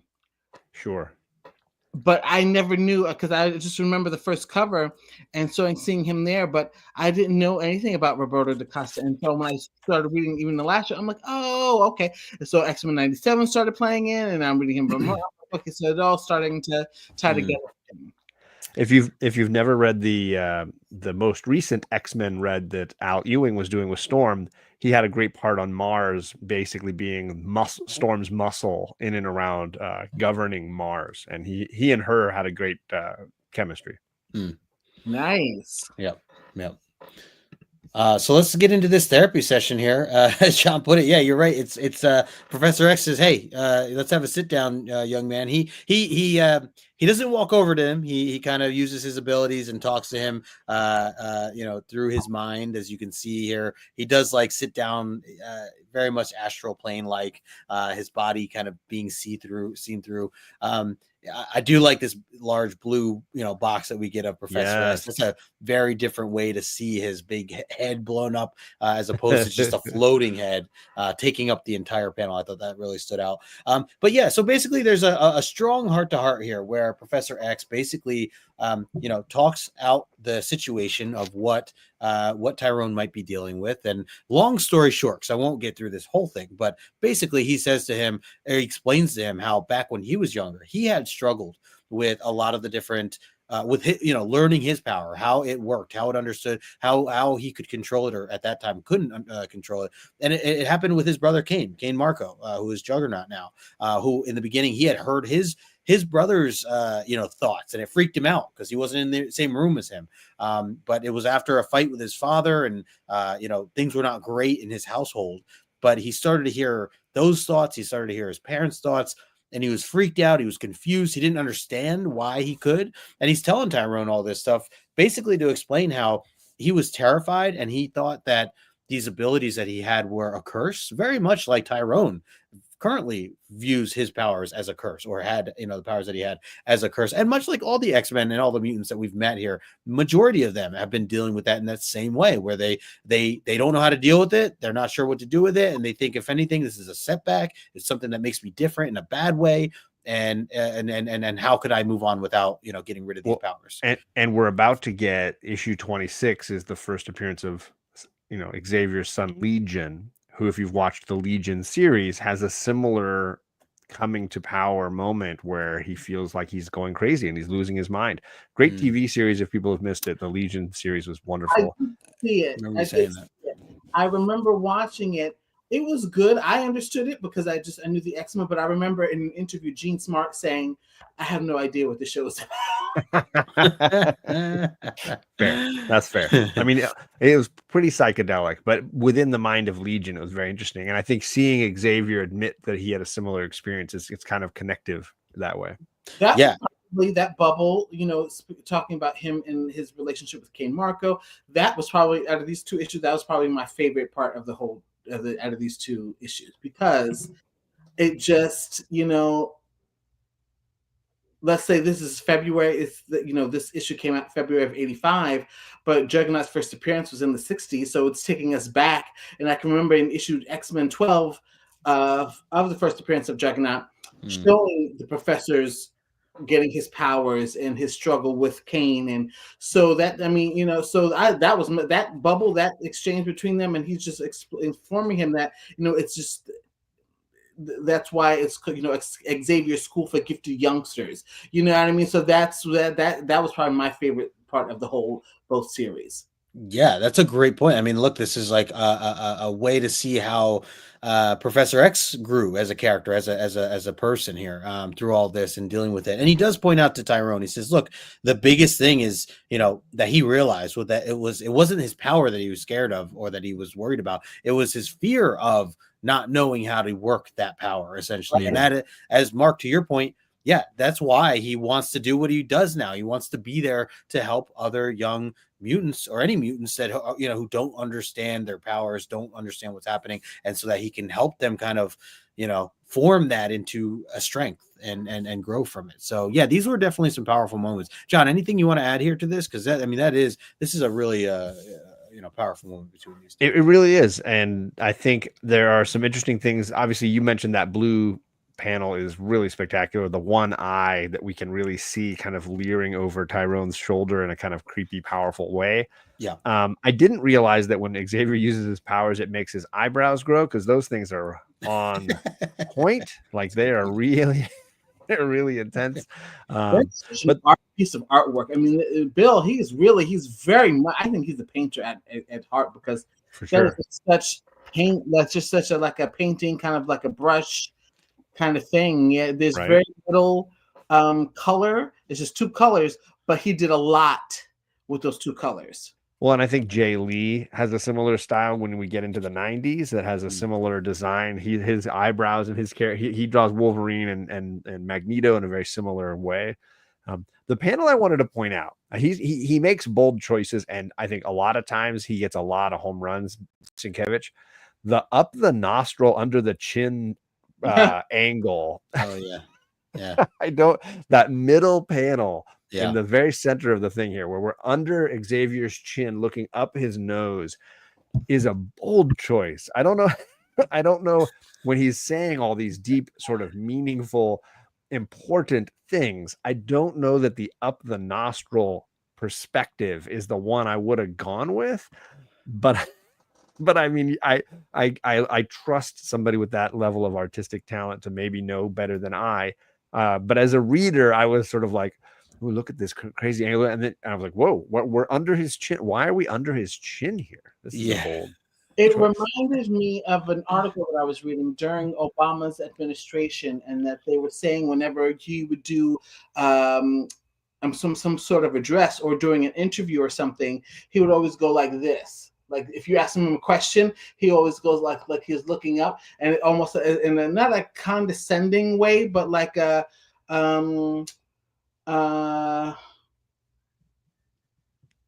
not a conceited, but like an arrogance, kind of like I'm looking up at you, kind of thing. That's what I thought of when I saw that. That fits Xavier for sure.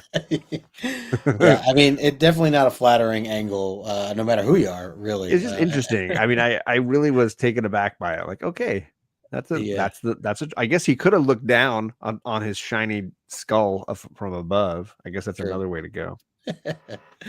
I also like the simplicity of the backgrounds that they use here. I mean, it's just the black and the yellows, like Mark said, it's just really just a handful of colors that they're using, and they do a lot. He does a lot with it. So all right, well, let's keep it going here. We have let's see. So now that they've kind of had this conversation, Tyrone's pretty much under the understanding now of what needs to be done. They kind of hug it out there, as you can see at the top panel. They talk about, you know, how he was scared and everything else, and that was being one of the big issues. So he does pick up kind of the stutter again. He points that out. I don't know. I forget kind of where that angle was going. But yeah, afterwards they basically decide, hey, we're Professor X says, you know what, Illyana, bring us back to Limbo. He changes his mind pretty quickly. That part definitely was another moment, Professor X, where he just like demands this to go, you know, to tell Illyana after he just got done yelling at her to not. I was gonna say it kind of goes like, I can't believe you did that horrible idea, but let's do it again. Yeah, yes, exactly what he's saying there. And even she's like, are you sure? She goes, okay, Professor. Hypocrite. She goes, yeah, double standard. If you insist, but don't say I didn't warn you. So she takes them. They immediately, you know, go back into Limbo. They fall into this water, you know, splashing. Illyana's hands are up there. You can see, you know, Roberto looks like he's drowning essentially. You get these really wicked, bright pink panel here. It's a lot that goes on to basically represent that they're getting into Limbo. And then as they get there, basically Professor X has this trick that he wants to get Rogue involved, obviously with her abilities, where she tries to connect both Reign and Professor X in Limbo to see kind of what would happen here. And this is where we get, you know, John, you're talking about the crazy spider eyebrows before. You're going to get them even more now when you see what's going on with Professor X. So yeah, a lot of kind of wildness going on with just his artwork here. But he does get the eye, as you can see. So he does kind of take you know, the abilities from Reign, and then at the same time, you know, they're looking to do the same thing with Roberto. He's saying no, doesn't want to do the same thing. You know, necessarily they're not sure what's going to happen here ultimately. But do you guys mind if I actually just kind of run through this last bit? Because it's like kind of the next few panels all kind of are important. Yeah, what's happening here? Yeah, so let me run through this next this page or two, and then I can jump back and we can go over anything you guys want to highlight. So yeah, so from there he then also takes tries to get Roberto's abilities, but as Roberto fights back, Illyana has to pull the sword out, the soul sword, to basically take control, I guess, of it. You see a lot of action scenes, but you get this really cool shot of Illyana doing her thing, and the soul sword kind of coming out, her armor going up the arm, taking over again, and essentially she's able to, or Roberto and Tyrone end up going at it, the whole thing seems basically that they're trying to use, you know, pull out the powers of both the kids, kind of doing the exorcism again, pull out the powers of both the kids and put them back into place of the other two. And that far top hand, right hand corner, you can see it really comes into Rogue, because Rogue takes both of their powers and from the kids and basically gives them back to Tandy and Tyrone. So again, a lot kind of going on just within these particular panels, but you get a lot of action scenes. John, I'll throw it to you first. What'd you think of this plan essentially that the team had come up with to solve everything? I mean, I think it's really convenient and wonderful that Rogue's been sitting on the couch the whole time waiting for action, because I mean, clearly that wasn't just happenstance. They needed her a ton and a half, and she was just happened to be sitting there. Hey, we'll bring her along. Maybe we could use her in some way. Art wise, phenomenal. And if you go back one, I love the pink panel that cuts across the middle. I love, like you're saying, it almost looks like water rising when they're like sort of transforming or transitioning from our world into Limbo. I think they really capture that. It almost feels like they're drowning and where they're going. Really well done. I love the way when people absorb Cloak and Dagger's powers, they physically change. So you see Rogue getting the white hair, you see Xavier getting the circle. You know, I think there's some really great artwork across all these panels. And that far bottom one, the one of Illyana pointing forward with her hand, is actually used for her a lot in, like, I've seen it on the cover of different, you know, magazines and stuff. It's been a piece that I think has followed her long after this run. But a really great, the lighting on her face and the expression and the gesture, everything really cool. So yeah, I really did geek on the way he captures the transition to limbo. Yeah, for sure. Yeah, a lot of this is pretty strong for me as well. And you're right. I do recognize that pose for her from that bottom corner piece. I feel like I've definitely seen that in maybe even just other, marketing materials of some sort of them highlighting her character. Mark, what were your thoughts here on, basically the idea now of them going back to limbo, Professor X working together with, Rogue and using her abilities to basically pull out these powers from the kids and put them back into Cloak and Dagger. So I thought it's coming together nicely now towards the end. You know what I mean? I think it's starting to, everybody had their part, and it's starting to they're starting to act as one, and that is not so individualized is what I thought. Yeah, for sure. It seems like everybody's on the same page now. Obviously someone like Rogue being able to use the power, like John said, kind of conveniently that Rogue is like there, knowing what she can do. And, but hey, look, it backfired the first time around without Rogue, when it was just Ileana doing it on her own. It clearly was that Ileana was onto something, right? She just wasn't fully able to finish the job in a sense. So you're right. I think just seeing the combination of the teamwork was definitely huge. All right, so these were again, great panels here. The armor and the soul sword action. The soul sword swings are really cool. Yeah, even again the lighting work, the shadows and the light, really cool. Yeah, even the dark shadow coming out of the I guess going into the head of Tyrone there, the middle, like really, and then all the whites and everything. So yeah, a lot of wild moments here. So all right, so we'll kind of get into the last bits of the story here, where basically the team is now exhausted. They've been waiting around. You see Sam Rain is like just waking up barely. They're not quite sure if it worked or if it didn't. Father Michael is kind of asking Professor X what's going on. Professor X says that he's confirmed that his psi probes are saying that everything's back to normal, but he's not quite sure. As they're talking it out, you get the Cloak and Dagger showing back up in that middle panel there. So they're back, like they are officially back in action, which now hopefully the kids, Roberto and Rain are back to normal. Even though they're showing them resting there, clearly a very exhausting long day for them. And there's some good moments here of just Tyrone, Cloak kind of expressing, his situation where he had grown in this time period, where it's not just like, he battles every day with being Cloak and the struggles that come with being Cloak. But at the same time, he's missed his abilities. He's missed his strengths to be able to protect kids the way they've talked about doing so. On top of that, he even talks about how the one thing he feels that's really grown to him is just having the hope of making the world better, being better himself, having the using his powers for good and not being afraid of them and letting that control him.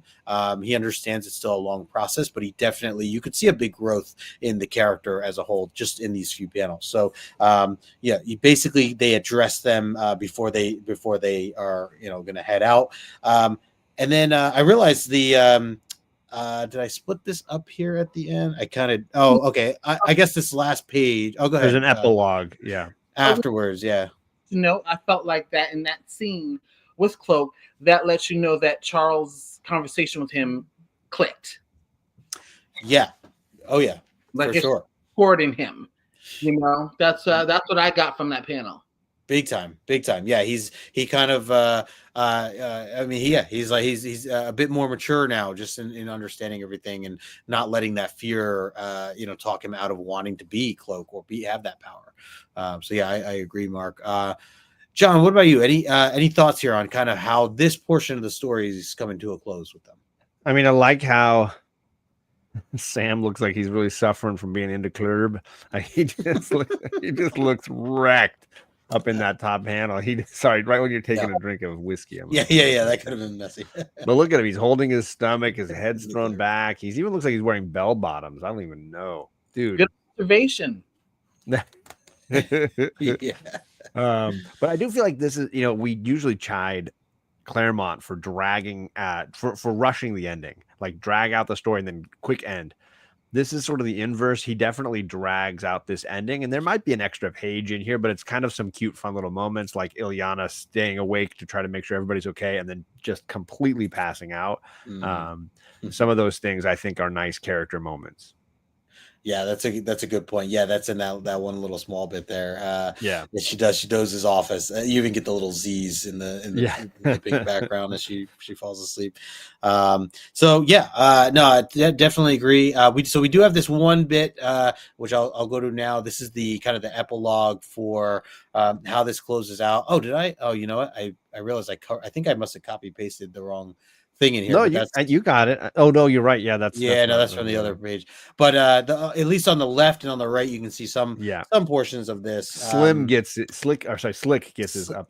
Yeah. I like that they kind of return to this, showing this guy who I don't know what he was trying to sell exactly. Not the best for children, I would say. And he's basically found two victims that he's kind of going after, and then of course Cloak and Dagger essentially show up to take him out, it's if you read Cloak and Dagger or you saw that Marvel team up we did, like that's part of their lore. Is that's what they are out there to protect teenagers on the street level kids dealing with drugs and prostitution and gang violence, and I think that this is just a return to form for Ty and for Tandy. Yeah, definitely some cool artwork if you guys have it in front of you, just to see Cloak and Dagger doing their thing again. And Cloak basically threatens him and says, if you ever do anything to any of these kids again, I will come back. I will find you. So he definitely puts the fear in him as he's good at doing. So I like that scene there. And then I did put the screenshot there of seeing what looks to be Legion. We got to get this lead on here. It's a Mur Island Research Center. Notes is kind of how it's laid out. So some question here as far as is this his first appearance? Is this not?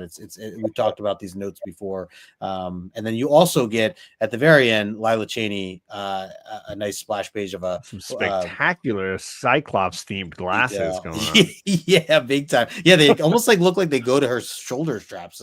It's almost stole like his visor at some point. I like you got the cable, the microphone cable everywhere. Yeah, right. So yeah, very wild. Again, that last page is from the Journal of Charles Xavier. Those are the kind of the what's the word am I thinking of? The little bit of each individual. Yeah, like the character profiles. Profile. Yeah. Mark, what are your thoughts here before we get into kind of a final thoughts? What did you think of the ending here? Seeing Cloak and Dagger kind of jump back into what they're known to do and what they're best at doing, and in fact they even go and kind of scare the guy Slick off in the end. What did you think of the whole ending here? From beginning to end, I thought that you saw their growth, because they started out like kids and abandoned and confused and lost until they found a spot where they can be nurtured and talked to and cared for, and then they kind of come back into their own doing what they do. So from what you just said, from last issue up until now, I think that was they took us from 0 to 100. I felt. Yeah, well said. So John, before we get into the gradings, John, anything that you want to add here to the ending or just as a whole? I think it was a little longer than it needed to be. I certainly didn't need the Legion tease at the end there. Let that breathe. I like the character profiles. Those have been kind of fun all the way along. I think we talked about how it's nice especially for new people diving into this series to kind of know what's going on. I liked the epilogue, being able to see Cloak and Dagger back to their normal life, the way they were living it prior, and fans of Cloak and Dagger or new people who had just experienced them through this would at least know what they were in for when they picked up the next issue of Cloak and Dagger. So that was nice. Yeah. All right. Well, so let's get into grades and any other final thoughts that we want to have here. John, I'll start with you. We always grade our books as a CGC scale grade. What overall, how would you grade these two books? If you want to, you can give two grades if you want to do it that way. And if there's any other final thoughts you want to throw in there. I think I'm split. I would probably do a 7.5 for the first issue and an 8.0 maybe for the second issue, something in that range. Very entertaining, certainly well above average for comics in any time, but choppy. As a read, there was definitely some choppiness and some silliness going on there that wasn't as great for me. But I like the finale better and the way it works out and the things that happen there at the end to kind of wrap up a ton of storylines, right? Stuff with Roberto, stuff with Rain, stuff with Ty, stuff with Tandy, stuff with Ileana even, and her slow gradual change, and bringing Xavier back into the book as a little more of a regular character who's been somewhat absent. I think that in that regard, it works better for me. So I probably would, pick 7.5, 8.0, somewhere in that range for the two of them. Yeah, I think that's fair. Mark, what about you? How would you grade these two issues if you had to give each of them a grade? And is there any final thoughts you wanted to share? For both, I would give a 7. Okay. I'm not a fan of the artwork. But I think that I liked, Chris, I think that he just did a great job writing. I think he did a great job writing. And like I said, not knowing anything about Cloak and Dagger, he took me from 0 to 100 throughout the whole story. And I thought that he just stayed true to Xavier in his dream and the characters and his interactions with Moira. And it was not as hard as a read as I thought it was going to be, since I didn't know anything about the New Mutants. So I gave it a 7. I give it a 7, both issues. Love it. Yeah, I think that's a very fair grade from both of you guys. I think overall, if I had to choose between the two of them, I think I liked 25, the second issue, a little bit more than 24. The emotional side to it, and especially kind of seeing the heart to heart with Professor X and hearing more of his story and tied into Tyrone. I really appreciated that. Obviously, for me, the artwork, I really loved the action scenes and seeing some of those details of Ileana. I think from an art perspective, stole the show for me when she had brought him back into limbo. Really, both times, I guess, were pretty wild. I did really enjoy this. I like Cloak and Dagger. I've always been curious about them. I'm glad that we were able to kind of go through this, and not even just referencing these two books, but just the last, however many 6, 7 books that we've kind of touched with them, and even before that, because I guess it's been longer than that. It's nice to get a bit more of a background. I do find them to be very interesting characters in general. And so with all that said, I'm right there with you guys. I think I'm going to go 7.5 for the first one and an 8.0 for the second one as well. I think that's a fair judgment for my book. So those are the grades. I do agree, John, definitely a little choppy, definitely some things that I think honestly, talking with you guys about it a little more did help me, because I think the read through the first time for me was a little rough. The second time through was definitely a little better. I think every time you read this, it kind of gets a little better, a little smoother, just understanding kind of what is suggested or what is meant, even though you don't necessarily always see it. But yeah, there's a lot going on. So Mark, man, for you to dive into this, without having any real, experience with the books prior or the characters prior, I appreciate you jumping in and doing this. I know that this might have been a little tricky for you, but I'm glad you were able to take from it and enjoy it the way you've mentioned. So, no, I did, and I think because I'm so familiar with Chris Claremont's work, I really felt like I was able to jump right into it. I really did. I'm telling you, I have never read a New Mutants book in my life, but I felt like I was able to really jump into it. And the only thing, like I said, that maybe jarred me was just the artwork, because it was very dark. Yeah. But I mean the story, with Cloak and Dagger, I didn't know crap about them. But I mean, I was able to really read. I mean, I was fine. Like I said, my favorite part of both issues is when Charles was talking to Ty. That was my favorite part of this story. Yeah, agreed. Yeah, that really was a great moment there. And again, even just for Charles, side of things to get more of his background, a nice little almost origin portion of his story there. So, yeah. Cool. So real quick, let's get into just the numbers and the significance. So, a few things, key elements. Issue 24 is pretty key, I will say. First time Magneto apologizes to anyone. Yeah, So I was not expecting that. You might want to get this book, guys, in a 9.8. Something to consider. DC recognizes that. I think I broke John here. Yeah, that was. Oh wow. And then and then the other aspect, I did put first appearance of Legion. I know like Key Collector had said first cameo. It all depends how you kind of define this that splash page. That was more of a journal entry more than anything else. But I did just wanted to mention that. But as far as the money goes, issue 24, a 9.8. $65, so very reasonable for the first time Magneto apologizes to anyone. The issue 25, a 9.8 is $100. So I might consider for $65 at fair market value for issue 24. I might consider that. I mean, I certainly would like. Too. Yeah. Oh, absolutely. I probably would overall prefer these to be, raw books just to read and flip through for the artwork and stuff. But yeah, I mean, if I saw one for 65, I mean, knowing how much it costs now, it costs like almost $40 just to submit something to CGC. So most of that money right there is the service that you're paying for. So a 9.8, and it's a darker cover. So, so those are the numbers. Anything you guys want to add to any of this stuff before I kind of take this away?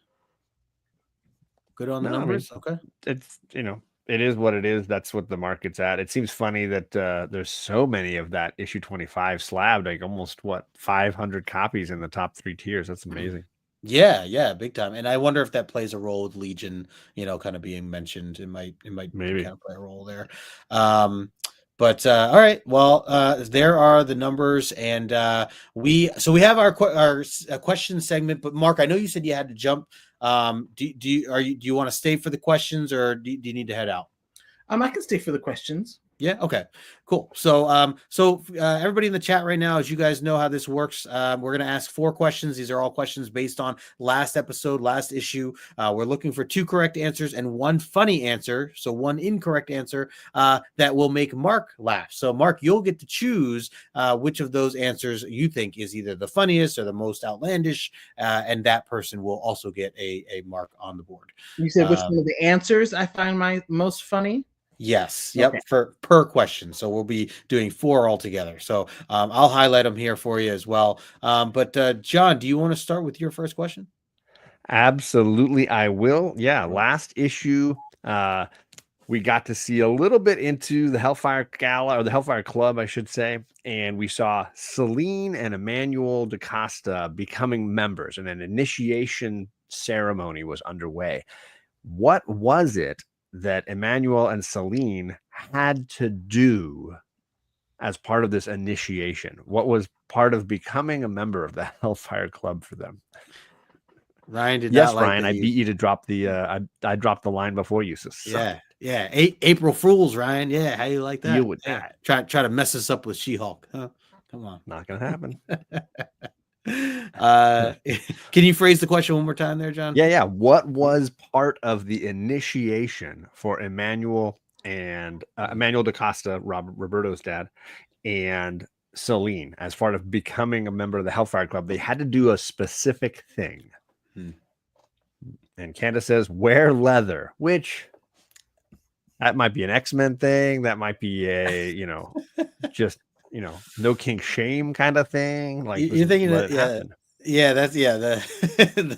the leather straps are definitely seem to be a priority. Right. I'll give it to Lasso and Clemson. They had to drink out of some strange cup. There was like a goblet. Yeah. So some blood. Those 2. And I'll give the other one to Matt and Clemson. There was some strange cup. Yes. Yeah. Ryan says, drink from the cup of fellowship. Very fancy cup name. Let's see, any other funny ones? Adam says they had to see who could hold their breath longer Yeah, I mean that definitely could be Challenging. part of an initiation. Ryan says they had to sing a medley of Diana Ross's hits. That's I could see that being Challenge. part of the Karaoke. initiation fee there. Yeah. So we got 3. We got wear leather, hold their breath, and sing a medley. Any of those work for you, Mark? I would say the Diana Ross medley. All right, Boom. there you go, Ryan on the board Lasso again. coming in strong. All right, my first question. Oh, we got Bobby Delaghetto in the chat. What is up, Bobby? Station, my friend. Oh, he said they had to sell some timeshares. Yeah. Awkward. All right, my first question is, where was Roberto at the start of the issue that was considered a bad that was considered bad for him to be there? He was somewhere that he really shouldn't have been, and it was a concern for the people that that own the place. Where was Roberto at the start of the issue? I would accept probably a couple of different answers here. I think John, I had texted it to you earlier in the week. But yeah, so if we can get a particular answer, that'd be great. If not, Conlin's got an idea. Conlin says lingerie fashion show is where Roberto was. Yeah, no, that not sounds quite, accurate. but yeah, he's definitely a place he shouldn't be. Candace says a cigar lounge. I mean, that's not a place that he should be either. He's not Cuban. Yeah, no. No.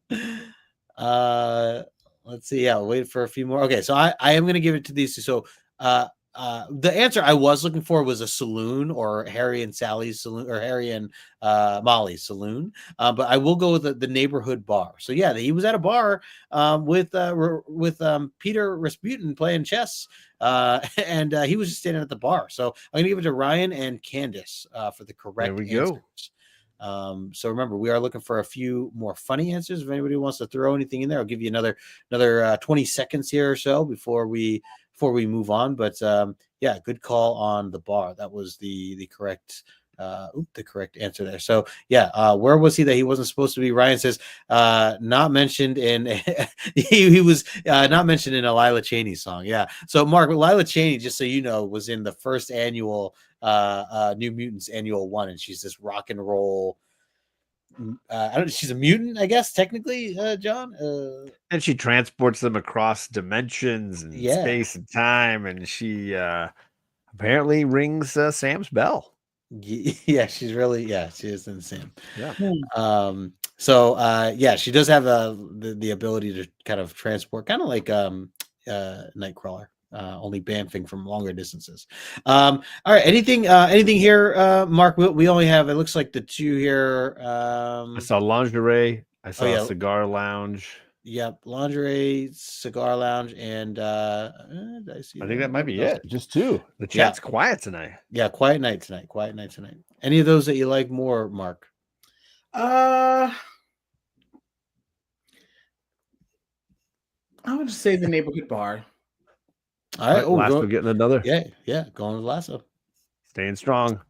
All right. John, what's your other question there? Yeah. If you watch tonight as well, you could probably answer this one correct. But the question is, who made a surprise cameo in last issue? Somebody just popped up who we hadn't seen in a hot minute, and we were kind of like, oh, hey, look who's here. So who made a surprise cameo in last issue, which is 23? 23, man. When does this one end, John? By 30 of this first 30 something. I can't recall.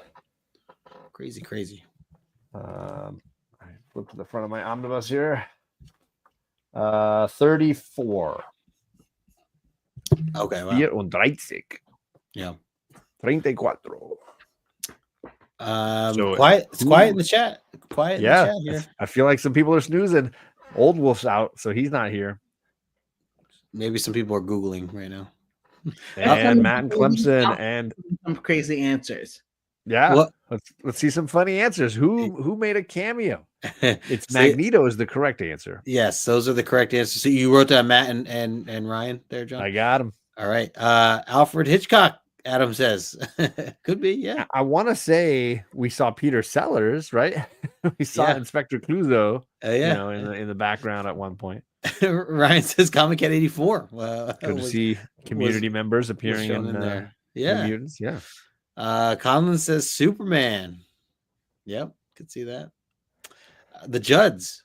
Oh, Lasso. Candace says Barney. Yeah. I don't. I'm assuming she means the purple dinosaur, but that's how I took it. Yeah. It's the only Barney I know. Pat Benatar. There you go. Cheney. There's a Lila. That would be a solid. Yeah. Yep. Any of these, Mark, that you find most intriguing here out of these bunch? Pat Benatar. Boom. Right. There you go. Bobby De La Ghetto. All right. Final question of the evening. What was the item that helped Danny and Sam figure out where the necklace came from that was in Rain's room? So they were visiting Rain, and it was kind of the item that solved everything, solved the mystery. We had, made a few jokes about it even.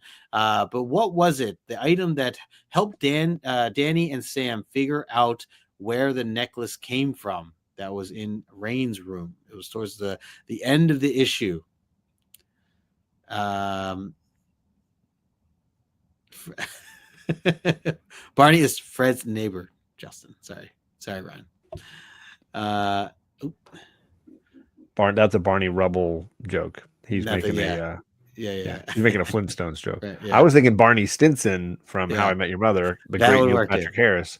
But there's lots of Barneys out there apparently. Yeah, that would work too. All right, so what was the item that helped Danny and Sam figure everything out? So Candace says Google. Yeah, that certainly so useful. It could have really helped out. Yeah. Yeah. Adam says the receipt. No. They kept the receipt. Always keep the receipt. Yeah. Conlon says dog girl's dog bone.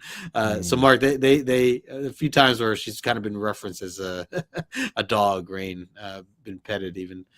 Bobby says the magic 8-ball. Yeah, no, not quite. I'm not seeing any correct. I didn't see a single one. He goes the omnibus, the Sears catalog. Candace says, no. There was an item. There was something there that was in big letters. Really describing or hinting the ultimate nullifier. There you go. It wasn't Sam's shirt because he wasn't wearing one. That is accurate. He was not wearing a shirt in that scene. Sam's not a fan of shirts. Not a fan. Yeah. Matt says, meaning if I had the omnibus here in front of me, I would know the answer. Matt, man, you got to get yourself a nice omnibus, man. These things are convenient. Good for exercise too, if you ever need. Yes, that's right. Oh, I do see a correct answer. I'll give it another second to see if anybody else can copy and paste the correct answer. Okay, there it is. We're gonna go with Magic Lasso, Ryan, and Matt and Clemson with the copy paste action. Yeah, the newspaper, the Daily Bugle. That was the answer I was looking for. Daily Bugle. Everything was right there in front of them, explaining where Tandy and Tyrone was, and all the events that had kind of led up to it. So yeah, those were the correct answers there. So there you go, Ryan and Matt. All right, any funny answers there, Mark, for you that you wanted to select as your number one favorite for that last question? Highlight a couple more here. Google. Mark likes Google. Yeah. Let me. Was that Candace? Yep. Yeah, that was Candace. Yep. Good answer there, Candace. Well done, Google. Candace. Yep. Well, there it is, folks. That is the end of the episode. Mark, thanks for sticking around, hanging out with us to the end here. It was a pleasure to have you, man, as a guest. We appreciate it. What did I do? Okay. You were marvelous, man. That was great. Great. Absolutely. Okay, great. I want to do this again. Yeah. I did like New Mutants. I don't know if I'll collect it, but I did like the story that I read. So I'm glad. Well, next season we're back to Uncanny X-Men and some of that stuff leading into issue 200 and beyond. So we'll be back in the wheelhouse again. Yeah, I'll be there for it. I want to thank you both for having me. And I see, John, you started following me. I will follow you back. I used the link in the description that Justin put there. So if you guys don't know Mark, just go down below, click the little button. You can subscribe. You can follow him over there on Instagram. I enjoy talking to you both. Thank you so much for having me. Absolutely, man. Thanks for being here. And as they just said, yeah, if you guys are not connected to Marc, please do so. I put his LinkedIn link down below. Instagram link down below. So reach out to him there. Again, we'll be taking off next week, but we'll be back the week after on John's channel. Just as a reminder, so make sure you are subbed up to John and be ready for that. But otherwise, appreciate all the support. And I wanted to mention, I'm doing issues 26 and 27. Yeah. But there is an uncanny issue that goes in between. If you have the omnibus, issue 192 of Uncanny X-Men does sort of fit in there. So if you wanted to reread Uncanny 192 just for the fun of it, it's next in the omnibus. And then I will be doing a 2-issue set, 26 and 27. Good call. Good call. Yeah, no, that's not a bad. That's actually a good read as well. I was going to highlight. It's this for those who had read it. It's this episode or this issue when Colossus is playing tag with the team. Maybe I'll post this later. This is a fun issue, at least the kickoff to it. So a lot going on at that moment. But again, yeah, we appreciate everybody. We'll be back in 2 weeks. Otherwise, smash that like button on the way out. And until next time, we will talk to you